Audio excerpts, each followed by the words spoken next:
GPT, DALL-E, and other AI tools. These examples, like the homework done by ChatGPT or the articles and op-eds that it can write, feel like novelties. But the underlying advancements of this era are more than just research experiments. They are no longer fantasies of science fiction. They are real and present.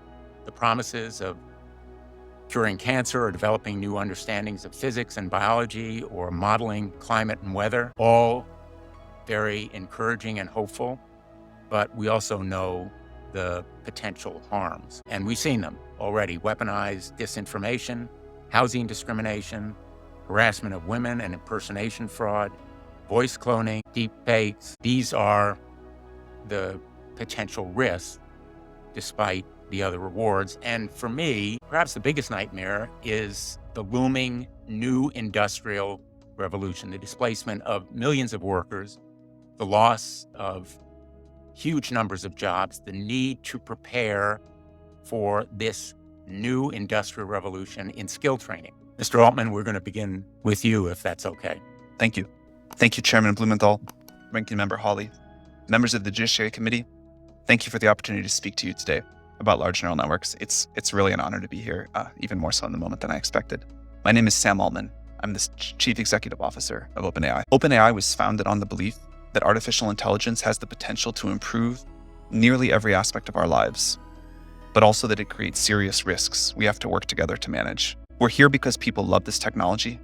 We think it can be a printing press moment. We have to work together to make it so. OpenAI is an unusual company, and we set it up that way because AI is an unusual technology. We are governed by a nonprofit, and our activities are driven by our mission and our charter, which commit us to working to ensure that the broad distribution of the benefits of AI and to maximizing the safety of AI systems. We are working to build tools that one day can help us make new discoveries and address some of humanity's biggest challenges, like climate change and curing cancer. Our current systems aren't yet capable of doing these things, but it has been immensely gratifying to watch many people around the world get so much value from what these systems can already do today. We love seeing people use our tools to create, to learn, to be more productive. We're very optimistic that there are going to be fantastic jobs in the future, and the current jobs can get much better. We also love seeing what developers are doing to improve lives. For example, Be My Eyes used our new multimodal technology in GPT-4 to help visually impaired individuals navigate their environment. We believe that the benefits of the tools we have deployed so far vastly outweigh the risks, but ensuring their safety is vital to our work, and we make significant efforts to ensure that safety is built into our systems at all levels. Before releasing any new system, OpenAI conducts extensive testing, engages external experts for detailed reviews and independent audits, improves the model's behavior, and implements robust safety and monitoring systems. Before we released GPT-4, our latest model, we spent over 6 months conducting extensive evaluations, external red teaming, and dangerous capability testing. We are proud of the progress that we made. GPT-4 is more likely to respond helpfully and truthfully and refuse harmful requests than any other widely deployed model of similar capability. However, we think that regulatory intervention by governments will be critical to mitigate the risks of increasingly powerful models. For example, the US government might consider a combination of licensing and testing requirements for development and release of AI models above a threshold of capabilities. There are several other areas I mentioned in my written testimony where I believe that companies like ours can partner with governments, including ensuring that the most powerful AI models adhere to a set of safety requirements, facilitating processes to develop and update safety measures, and examining opportunities for global coordination. And as you mentioned, I think it's important that companies have their own responsibility here, no matter what Congress does. This is a remarkable time to be working on artificial intelligence. But as this technology advances, we understand that people are anxious about how it could change the way we live.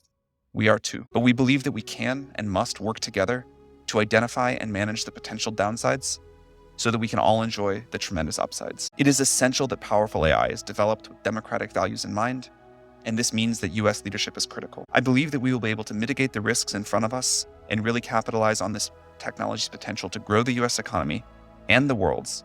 And I look forward to working with you all to meet this moment. I look forward to answering your questions. Thank you. Should we consider independent testing labs to provide scorecards and nutrition labels, or the equivalent of nutrition labels, packaging that indicates to people whether or not the content can be trusted, what the ingredients are, and what the garbage going in may be, because it could result in garbage going out. Yeah, I think that's a great idea. I think that companies should put their own sort of, here are the results of our test of our model before we release it. Here's where it has weaknesses. Here's where it has strengths. But also independent audits for that are very important. These models are getting more accurate over time. This is, as we have, I think, said as loudly as anyone, this technology is in its early stages. It definitely still makes mistakes. We find that users are pretty sophisticated and understand where the mistakes are that they need, or likely to be, that they need to be responsible for verifying what the models say, that they go off and check it. I worry that as the models get better and better, the users can have sort of less and less of their own discriminating thought process around it. But I think users are more capable than we often give them credit for in conversations like this. I think a lot of disclosures, which if you've used ChatGPT, you'll see about the inaccuracies of the model, are also important. And I'm excited for a world where companies publish with the models information about how they behave, where the inaccuracies are, and independent agencies or companies provide that as well. I think it's a great idea. I alluded in my opening remarks to the jobs issue, the economic effects on employment. I think you have said, in fact, and I'm going to quote, development of superhuman machine intelligence is probably the greatest threat to the continued existence of humanity, end quote. You may have had in mind the effect on jobs, which is really my biggest nightmare in the long term. Let me ask you what your biggest nightmare is and whether you share that concern. Like with all technological revolutions, I expect there to be significant impact on jobs, but exactly what that impact looks like is very difficult to predict. If we went back to the other side of a previous technological revolution, talking about the jobs that exist on the other side, you can go back and read books of this. It's what people said at the time. It's difficult.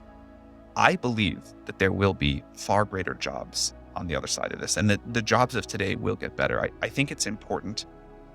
First of all, I think it's important to understand and think about GPT-4 as a tool, not a creature, which is easy to get confused. And it's a tool that people have a great deal of control over and how they use it. And second, GPT-4 and other systems like it, are good at doing tasks, not jobs. And so you see already people that are using GPT-4 to do their job much more efficiently by helping them with tasks. Now, GPT-4 will, I think, entirely automate away some jobs, and it will create new ones that we believe will be much better. This happens, again, my understanding of the history of technology is one long technological revolution, not a bunch of different ones put together, but this has been continually happening. As our quality of life raises and as machines and tools that we create can help us live better lives, the bar raises for what we do, and our human ability and what we spend our time going after goes after more ambitious, more satisfying projects. So there will be an impact on jobs. We try to be very clear about that, and I think it will require partnership between the industry and government, but mostly action by government to figure out how we want to mitigate that. But I'm very optimistic about how great the jobs of the future will be. I think jobs and employment and what we're all going to do with our time really matters. I agree that when we get to very powerful systems, the landscape will change. I think I'm just more optimistic that we are incredibly creative and we find new things to do with better tools, and that will keep happening. My worst fears are that the field, the technology, the industry cause significant harm to the world. I think that could happen in a lot of different ways. It's why we started the company. It's part of why I'm here today and why we've been here in the past and been able to spend some time with you.